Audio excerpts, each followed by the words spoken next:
যেটা বলবেন একটা সাফাই হাজির তো অবশ্যই করবেন, চাপে পড়লে তখন বলবেন যে ইউএনডিপি টাকা দেবে, এই কথা বলবেন।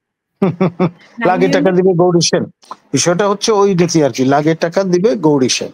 বাজেট উত্থাপিত হচ্ছে, সেই বাজেটে পর্যাপ্ত পরিমাণ একটা নির্বাচন আয়োজনের জন্য যে বরাদ্দ থাকে নির্বাচন কমিশনের জন্য, সেই রকম কোনো বরাদ্দ নেই। বরাদ্দ অবশ্যই নির্বাচন কমিশনের জন্য রয়েছে, যেটি গতানুগতিক প্রত্যেক বছর থাকে তেমনটি, কিন্তু একটা জাতীয় নির্বাচনের জন্য বাজেটের হিসাব নিকাশে ডিফারেন্ট থাকে। আমরা সবাই জানি, আমি নিজে দীর্ঘদিন নির্বাচন কমিশন বিট কভার করেছি, ফলে সেই বাজেটের যে বরাদ্দ তাতে আমরা তেমন কোনো নির্বাচন অনুষ্ঠানের কোনো আয়োজন, কোনো উপলক্ষ, কোনো কিছুই দেখছি না, আলামত দেখছি না, বিশেষ করে বাজেট ছাড়া তো আর নির্বাচন হবে না। তো আপনি যদি এই বিষয়টি বলতেন যে নির্বাচন আসলে হওয়ার চান্স নাই। দেখুন, আমি অনেকদিন ধরেই বলে আসছি যে এই সরকারের অধীনে নির্বাচন আয়োজনের কোনো উদ্যোগ দেখছি না। সেজন্যই আমি বলেছি নির্বাচন হয়ে দাঁড়িয়েছে অলমোস্ট লাইক চেজিং দ্য চিমেরা, অর্থাৎ মরীচিকার পেছনে ছোটার সামিল, যেটা যত কাছে যাবেন তত দূরে সরে যাবে। এখন আপনার দীর্ঘদিন ধরে আমরা নির্বাচন কমিশনকে শক্তিশালী করবার নিমিত্তে সিভিল সোসাইটির পক্ষ থেকে আন্দোলন করে এসেছি, অ্যাডভোকেসি লবিং এর কাজ করেছি এবং বলেছি প্রধানমন্ত্রী সচিবালয়, যা কিনা বর্তমানে প্রধান উপদেষ্টা সচিবালয়, তার থেকে ইন্ডিপেন্ডেন্ট করে ফেলতে হবে। কোনো রকমের সংযোগ সংস্রব রাখা চলবে না, কারণ এটা সাংবিধানিক বডি এবং এটি পরিপূর্ণভাবে স্বাধীন হতে হবে। তো একটাই সূত্র রয়ে গেছে নির্ভরতা, সেটি হচ্ছে বাজেট বরাদ্দ। এছাড়া আর কোনো ভাবেই নির্বাচন কমিশনার প্রধানমন্ত্রী সচিবালয়ের অধীনে নেই। এটা ঐতিহাসিক একটি বাস্তবতায় রূপান্তরিত হয়েছে। এখন সমস্যা সেটি হচ্ছে লক্ষিন্দরের যে ঘর, সেখানেও শ্বাস প্রশ্বাস নেওয়ার জন্য ছোট্ট একটু ছিদ্র ছিল, যেটা দিয়ে পরে আপনার সাপ ঢুকে দংশন করেছিল লক্ষিন্দরকে। এখন সেই ছিদ্রটি হচ্ছে এই বাজেট। এখন প্রতি বছর নির্বাচন কমিশনের রেকারিং এক্সপেন্ডিচার, তার জন্য সেটা মিট করার জন্য একটা বাজেট বরাদ্দ থাকে। এখন যেই বছর নির্বাচনের বছর, ডেফিনেটলি পরিমাণ আর অনেক বেশি হবে, এটাই স্বাভাবিক। আর যেখানে আমাদের প্রফেসর ডক্টর মোহাম্মদ ইউনূস দাবি করছেন যে তিনি স্মরণকালের সেরা নির্বাচন উপহার দিতে চান, তাহলে যদি নর্মালি যে পরিমাণ টাকা বরাদ্দ থাকে তার থেকে 3 গুণ বা 5 গুণ বেশি থাকবার কথা, তাই না? কিন্তু সেটি কিন্তু আমাদের চোখে পড়ছে না, অন্তত এই অর্থ বছরে। এখন জুন জুলাই অর্থ বছরের সময়সীমা, আর উনি যে মাপ সীমারেখা বেঁধে দিয়েছেন সেটি হচ্ছে জুন 2026। অর্থাৎ এই অর্থ বছরে যে পরিমাণ বরাদ্দ আছে তা থেকে পরিষ্কার যে আসলে নির্বাচন করবার চিন্তা মাথায় যদি থাকতো, তাহলে ডেফিনেটলি বরাদ্দটা পরিষ্কার বহুগুণ বেশি পরিমাণে এখানে চিহ্নিত থাকতো, সেটা নেই। সবাই যে আজকে যে ঐক্যমত্য কমিশনের সবাই যে নির্বাচনের দাবিটি করলো, আমি একটু বক্তব্যটি শুনে আসি। দেখেন, সবাই বলেছে যে তারা নির্বাচন, বাকি দলই কিন্তু নির্বাচনের জন্য দ্রুত একটা রোড ম্যাপ চেয়েছে এবং নির্বাচনটা যে ডিসেম্বরের মধ্যে হওয়া প্রয়োজন সেই বিষয়ে বক্তব্য। জাতীয় ঐক্যমত্য কমিশনের সভাপতি তার আমন্ত্রণে প্রায় 30টি রাজনৈতিক দল ও জোট আজকের এই সভায় অংশগ্রহণ করেছে। সেখানে মোটা দাগে সব রাজনৈতিক দলই কিন্তু নির্বাচনের একটা সুনির্দিষ্ট রোড ম্যাপ চেয়েছে। আমরা আমাদের দলের পক্ষ থেকে আমরা পরিষ্কারভাবেই বলেছি যে সংস্কার নিয়ে আগামীকাল আরেকটি মিটিং রয়েছে 11টা। এখানে কার্যত আমরা মনে করি যে সংস্কারের বিষয়ে ইতিমধ্যেই একটা ঐক্যমত্য তৈরি হয়েছে, আর মিটিং এর প্রয়োজন হচ্ছে না, এখন বাস্তবায়ন করার আসলে পালা। মানে মোট কথা সবাই নির্বাচন চেয়েছে। এখন আমরা দেখেছি যে এই যে আমি আপনাকে দেখাচ্ছি যে এই বছরের এই অর্থ বছরে, মানে জুন টু জুন অর্থ বছর, রাইট? এই অর্থ বছরের যে বাজেট আপনি দেখছেন 2024-25 জুন জুলাই, রাইট? তো এখানে তো এই বরাদ্দটা যদি ব্যাখ্যা করতেন একটু, যে যেই বাজেট আমরা এবছরের জন্য দেখছি, হ্যাঁ, সেটি দিয়ে তো সেটা তো রেগুলার বরাদ্দ, রাইট? রাইট। এখানে নির্বাচন আয়োজনের জন্য যে বিপুল পরিমাণ লজিস্টিক প্রিপারেশন দরকার, আপনার এই যে নিরাপত্তা ব্যবস্থা বলুন, তারপর বর্তমানে আইন শৃঙ্খলা পরিস্থিতি যেই জায়গায় গিয়ে দাঁড়িয়েছে, মব শাসন বলুন, এই সব কিছু কারণে নির্বাচন হয়ে দাঁড়িয়েছে এই সেঞ্চুরির সবচেয়ে ঝুঁকিপূর্ণ নির্বাচন।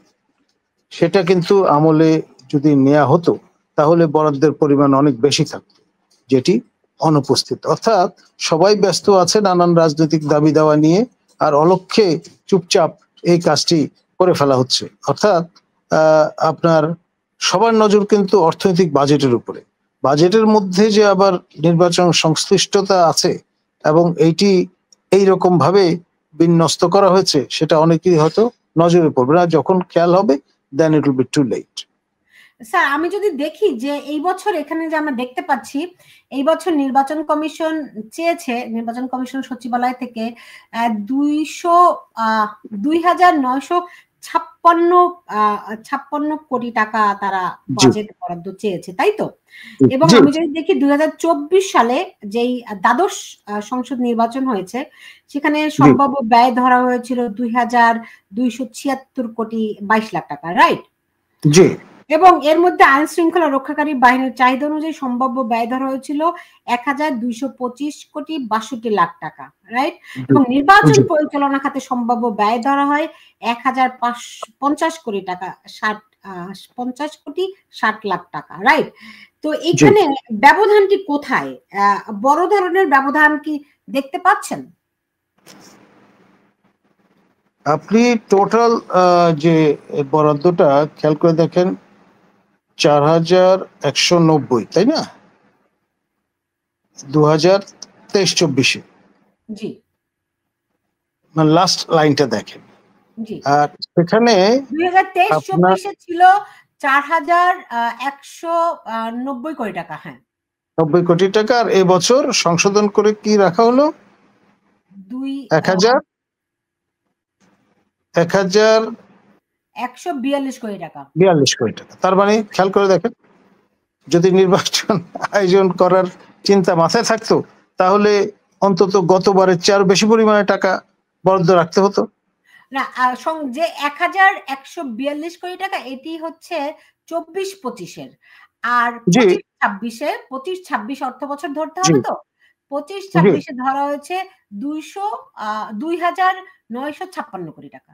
জি জি, মানে গত অর্থ বছরের তুলনায় অর্ধেক ধরা হয়েছে, রাইট। তার মানে আপনি কি করতে চাচ্ছেন? পাইলটিং এর নামে স্থানীয় সরকার নির্বাচন করতে চাচ্ছেন অথবা গণভোট করতে চাচ্ছেন। জাতীয় সংসদ নির্বাচন করার চিন্তা থাকলে এই পরিমাণ টাকা বরাদ্দ হতো না। মানে ক্যাচটা ধরতে পেরেছেন? জি। তো রাজনৈতিক দলগুলো এই বিষয়টি দেখেনি?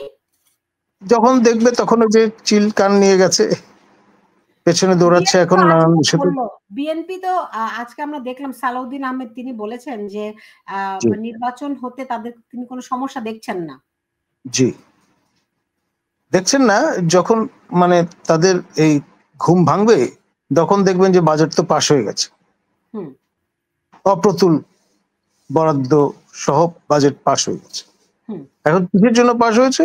ওই যে হয় স্থানীয় সরকারের নির্বাচন অথবা আপনার গণভোট। ওকে, বুঝতে পেরেছি। ফলে আসলে সংসদ নির্বাচনের কোনো পরিকল্পনা এই সরকারের কাছে নেই, সম্ভবত নেই। পরবর্তীতে কি মানে বাজেট বরাদ্দ করতে পারে, কোনোভাবে সংযুক্ত দিতে পারে? যেটা বলবেন এটা সাফাই হাজির তো অবশ্যই করবেন। চাপে পড়লে তখন বলবেন যে ইউএনডিপি টাকা দেবে, এই কথা বলবেন। লাগে টাকা দিবে গৌরী সেন, বিষয়টা হচ্ছে ওই নীতি আর কি, লাগে টাকা দিবে গৌরী সেন। বুঝতে পেরেছি, কিন্তু পরিকল্পনা নেই। এখন আজকে আরেকটি বড় খবর আমরা যেটা দেখতে পেলাম, যে 3 বাহিনী প্রধান নাকি বিদেশে গেছে, এরকম একটি কথা খুব মার্কেটে সব জায়গায় খুব খবর রটেছে। হ্যাঁ, তো তারা তো জাননি বোধহয়, নাকি? তারা যদি যেতেন, বিমানের যে ফ্লাইটটি ছিল সকালবেলা সেটি তারা অ্যাভেল করতেন, টিকিটও কাটা ছিল। এই 3 পরিবারের কোনো সদস্যই শেষ অবধি টার্ন আপ করেননি এয়ারপোর্টে আমার জানা মতো। জি পরবর্তী যে ফ্লাইটটা ছিল বিকেলবেলা সৌদি এয়ারলাইন্সের, সেটা ছিল শেষ সুযোগ, সেটাও তারা কেউ অ্যাভেল করেননি। হজ তো একটা রিচুয়াল, তার কতগুলো পর্ব আছে, আপনি মাঝখানে গিয়ে হাজির হলে তো চলবে না। আপনাকে শুরু থেকে সঠিক নিয়মে এই প্রসেসটা ফলো করতে হবে। এবং আজ মানে গতকাল দিনের বেলা শেষ ফ্লাইটটা যদি ধরতেন তাহলে সেটা অ্যাভেল করা যেত। আগামীকাল সকালে যদি যান হবে না, বেড়ানো হবে, হজ হবে না। বুঝতে পেরেছি। আগামীকাল সকালে তাদের কোনো টিকিট কাটা আছে নাকি? থাকার কোনো সুযোগ নাই, বুঝতে কারণ পেরেছি। হজ তো শুরু হয়ে যাচ্ছে। এখন এখানে আমি দেখতে পাচ্ছি জিয়াউল হক ঠিক এই বিষয়টা নিয়ে উদ্বেগ প্রকাশ করেছেন। তিনি বলছেন যে 3 বাহিনীর প্রধান দেশের বাইরে হজ করতে গেছেন, তাদের শূন্যতে দেশ কতটুকু নিরাপদ? সবাই এই কথাটি শুনে সবাই নিশ্চয়ই উদ্বেগের মধ্যেই রয়েছে। মানে মজাটা হচ্ছে যে কাইন্ড অফ এ ক্যামোফ্লাজ, অনেকটা সেই রকম বলতে পারেন আপনি। জি। এখন স্যার এই যে নির্বাচন উপলক্ষে বাজেটে যে কোনো বরাদ্দ দেয়া হলো না, আপনি বলছেন একটা গণভোট করতে পারে, পর্যাপ্ত বরাদ্দ যেটাকে বলে দেয়া হলো না। কারণ এইবারে নির্বাচনে খরচ বেশি হবে। আপনি খেয়াল করে দেখেন 73 থেকে এ পর্যন্ত ক্রমাগত ভাবে কিন্তু প্রতি বছর নির্বাচনের খরচ বাড়ছে, আর সেটা ইলেকশন ইয়ারে আরো বেশি। আর এখন আইন শৃঙ্খলা পরিস্থিতিতে জেনারেল নর্ম যেটা, সেটা হচ্ছে মবটা হচ্ছে পপুলার কালচার, এবং এটা ব্যাপক বেশি পরিমাণে হবে নির্বাচন যত ঘনিয়ে আসবে তত। তো ফলে আপনি চিন্তা করে দেখেন আইন শৃঙ্খলা রক্ষার পেছনেই তো প্রচুর টাকা খরচ হয়ে যাবে। অথবা যেটা করতে হবে, আন্তর্জাতিক শান্তিরক্ষী বাহিনী নিয়ে আসতে হবে, এনে তারপরে নির্বাচন আয়োজন করতে হবে, এবং সেটার জন্য যথেষ্ট কাঠখড় পোড়াতে হবে।